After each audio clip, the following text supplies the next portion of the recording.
ও ভাই, আমার আকৃতি কেমন হবে এটা ফিক্স করার দায়িত্ব যদি আল্লাহ আমাকে দিত, আমি কি করতাম বলেন তো দেখি, উত্তর দেন। হ্যাঁ, সুন্দর করে নিজেকে সুশোভিত করে, শুভ্র ফর্সা, ড্যাশিং, ফ্যাসিনেটিং, স্মার্ট করে নিজেকে তৈরি করতাম, ঠিক কিনা? কোন নারীকে যদি তার চেহারা, রং, গড়ন, অবয়ব, দেহাবয়ব, আকৃতি, শেপ কেমন হবে এটা ফিক্স করার দায়িত্ব যদি আল্লাহ তাকেই দিয়ে দিতেন, সে নিজেকে সবচেয়ে সুন্দরী, সবচেয়ে রূপবতী করে তৈরি করতো, ঠিক কিনা? তো এটা আল্লাহ তাআলা দেন নাই, এটা পরীক্ষা হিসেবে রেখে দিয়েছেন। আল্লাহ কাউকে ফর্সা বানিয়েছেন, এটা তার জন্য পরীক্ষা। কাউকে আল্লাহ শ্যামবর্ণের বানিয়েছেন, এটা তার জন্য পরীক্ষা। কাউকে আল্লাহ নারী বানিয়েছেন, এটা পরীক্ষা। কাউকে পুরুষ বানিয়েছেন, এটাও পরীক্ষা। চিল্লায় বলেন আল্লাহু আকবার। আমাদের কেউ সাদা, কেউ শ্যামলা, কেউ ফর্সা, কেউ লম্বা, কেউ খাটো, কেউ বেটে, কেউ মোটা, আছে না নাই? আমাদের কেউ নারী, আমাদের কেউ পুরুষ, আবার আমাদের কেউ হিজড়া। এটা বানালেন কে? আওয়াজ করে বলুন তো, এই ডিসিশন মেকিংটা করেছেন কে? এর নাম হচ্ছে আল মুসাউবির, the designer, the fashioner, the shaper. তিনি শেপ দেন। মায়ের পেটে থাকতে আমাদের কার কণ্ঠস্বর কেমন হবে, কার ডিএনএ, আমাদের দেহে যে সেলের মধ্যে যে ডিএনএ থাকে, ডাইঅক্সিরিবো নিউক্লিক অ্যাসিড, এটা দিয়ে আমাদের ফিচারগুলো ডিফাইন হয়। এটা কার কণ্ঠ কেমন, কার চেহারা কেমন, কার স্কিন কালার কেমন, এটা ডিসাইড করেছেন কে? আওয়াজ করে বলেন কে? সে আল্লাহ বলছেন, হুয়াল্লাযী ইউসাউইরুকুম ফিল আরহামি কাইফা ইয়াশা লা ইলাহা ইল্লা হুয়াল আজিজুল হাকীম। তিনি এমন সত্তা যিনি মায়ের পেটে থাকতেই তোমাদের চেহারার আকৃতি দিয়েছেন, যেমন চেয়েছেন তেমন দিয়েছেন। তিনি কে? আপনার চেহারার ডিজাইন করছে কে? আমারটা ডিজাইন করছে কে? নাকি আমরা করছি? এই ক্ষমতা আল্লাহ আমাদের হাতে দিছে, নিজের হাতে রেখে দিছে। সুবহানাল্লাহ পড়েন। আবার সূরা ইনফিতারে আল্লাহ বলছেন, আল্লাযী খালাকাকা ফাসাওয়াকা ফাআদালাকা ফি আইয়ি সূরাতিম মা শাআ রাক্কাবাক। তিনি এমন সত্তা যিনি তোমাদের সৃষ্টি করেছেন, এই সৃষ্টিকে সুবিন্যস্ত করেছেন, সুষম করেছেন, যেমন চেয়েছেন তেমন আকৃতিতে তোমাদেরকে তিনি দুনিয়ায় পাঠিয়েছেন। সুবহানাল্লাহ। তাহলে আকৃতি দান করেন কে? আল্লাহর এই নামটা হচ্ছে আল মুসাউবির, মানে আকৃতি দানকারী। প্রিয় ভাইয়েরা, আকৃতি দেওয়া আমাদের কাজ না, আকৃতি দেন আল্লাহ। এজন্য কারো আকৃতি নিয়ে কখনো বাজে মন্তব্য করা যাবে? আমার বড়ুয়াখালীর ভাইয়েরা আওয়াজ করে আমার সাথে বলুন, কারো আকৃতি নিয়ে বাজে মন্তব্য করবেন? কমেন্টে সরাসরি কাউরে বলবেন, তুই লম্বুর ঘরের লম্বু, তুই মোটুর ঘরের মোটু, তুই চিকনার ঘরের চিকনা, তোর নাক চ্যাপটা, তুই খাটো, তুই এইটা সেইটা বলবেন?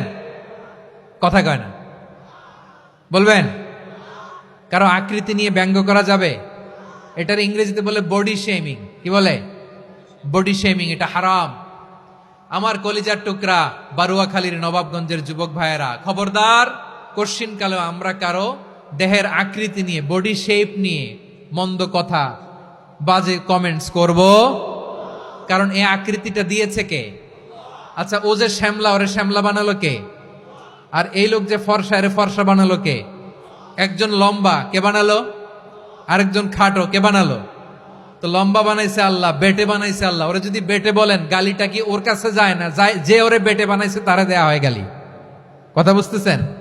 কারো আকৃতি নিয়ে যদি আপনি ব্যঙ্গ করেন, তাহলে যে যে সত্তা এই আকৃতি দিয়েছে তাকে ব্যঙ্গ করা হয়। কেউ খাটো হওয়ার জন্য ওরে যদি আপনি খাটু বলেন, ওকে বলেন নাই, যে সত্তা তাকে খাটো বানিয়েছে তাকে বলেছেন আপনি। তাহলে কারো আকৃতি নিয়ে ব্যঙ্গ করবেন? করবেন? কোশ্চিন কালেও যেন আমরা না করি। প্রিয় ভাইরা, আম্মাজান আয়েশা রাদিয়াল্লাহু তাআলা আনহা, আমাদের প্রিয় আম্মাজান, বিষ্ণু ইসা ইসলামের প্রিয়তমা স্ত্রী, উনি বিষ্ণু ইসা ইসলামের আরেক স্ত্রী, ওনার নাম হচ্ছে সাফিয়া, উনিও আমাদের আম্মাজান। ওনার ব্যাপারে একটা কথা বলতে যে একটা কথা বলেছিলেন, রাসূল সাল্লাল্লাহু আলাইহি ওয়াসাল্লাম এটা পছন্দ করেননি। উনি বললেন যে আপনার স্ত্রী এমন এমন, সরাসরি বলেন না, ইঙ্গিত দিয়ে। নারীদের মধ্যে মানবিক কারণে জেলাসি একটু থাকে, এটা স্বাভাবিক। এটা থেকে নবীর স্ত্রীরাও মুক্ত ছিলেন না, এটা থাকবে। তো তিনি বলেছিলেন যে আপনার অমুক স্ত্রী কাদা ওয়া কাদা, সফিয়া তো এমন এমন, তা আনি কসিরা, এটা দিয়ে বুঝিয়েছিলেন একটু খাটো, একটু স্থূলাকৃতির, একটু মোটা ছিলেন, উনি খাটো ছিলেন। ইঙ্গিত করে যখন রাসূল সাল্লাল্লাহু আলাইহি ওয়াসাল্লামকে এটা বললেন, রাসূল সাল্লাল্লাহু আলাইহি ওয়াসাল্লাম এটা পছন্দ করলেন না। আল্লাহ রাসূল বললেন, আয়েশা তুমি এটা কি বললে? এমন কথা তো তোমার কাছ থেকে আশা করি নাই, তুমি আমার আরেক বিবির ব্যাপারে এমন কথা বললে। আয়েশা তুমি কি জানো, লাকাদ কুলতি কালিমাতান লাউ মুজিজাত বিমাইল বাহরি লামাজাজাতহু, তুমি এমন একটা কথা মুখ দিয়ে উচ্চারণ করেছো, এই শব্দগুলো যদি সাগরের পানিতে ছেড়ে দেয়া হয়, এই কথার তিক্ততার পঙ্কিলতার কারণে নীল সাগরের পানি মুহূর্তেই কালো হয়ে যাবে। আয়েশা খবরদার, আর এরকম বলো না, আর বলো না।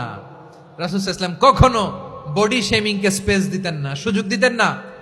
আল্লাহ নবী সাল্লাল্লাহু আলাইহি ওয়াসাল্লামের এক সাহাবী আব্দুল্লাহ ইবনে মাসউদ রাদিয়াল্লাহু তাআলা আনহু, ওনার পাগুলো ছিল খুব সরু আকৃতির, কৃশ বর্ণের, চিকন।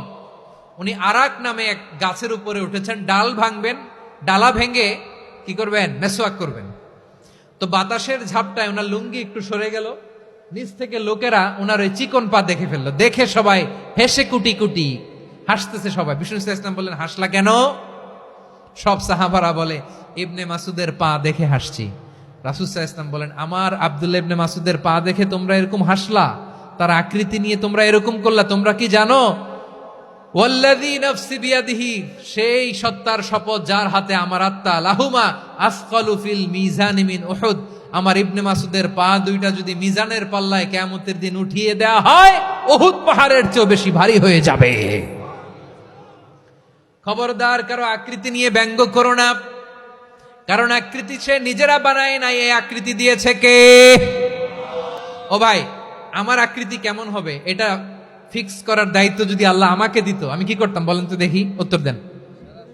হ্যাঁ, সুন্দর করে নিজেকে সুশোভিত করে, শুভ্র, ফর্সা, ড্যাশিং, ফ্যাসিনেটিং, স্মার্ট করে নিজেকে তৈরি করতাম, ঠিক কিনা?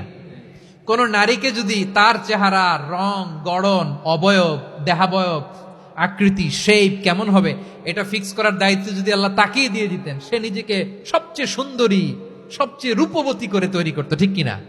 তো এটা আল্লাহ তাআলা দেন নাই, এটা পরীক্ষা হিসেবে রেখে দিয়েছেন। আল্লাহ কাউকে ফর্সা বানিয়েছেন, এটা তার জন্য পরীক্ষা। কাউকে আল্লাহ শ্যামবর্ণের বানিয়েছেন, এটা তার জন্য পরীক্ষা। কাউকে আল্লাহ নারী বানিয়েছেন, এটা পরীক্ষা। কাউকে পুরুষ বানিয়েছেন, এটাও পরীক্ষা। চিল্লায় বলেন আল্লাহু আকবার। সে আল্লাহ বললেন, গোলাম আমি হলাম মুসাওয়ির, আকৃতি দানকারী, the fashioner, the shaper, the designer. এজন্য কারো চেহারা নিয়ে আজকে থেকে আমরা আর কোনো বাজে মন্তব্য করব মনে থাকবে। আমার মায়েরা, বোনেরা, মহিলা প্যান্ডেলে যারা শুনেছেন, আপনারাও আপনার কোনো বোনকে কখনো তার চেহারা নিয়ে, আকৃতি নিয়ে কটু কথা বলতে পারবেন?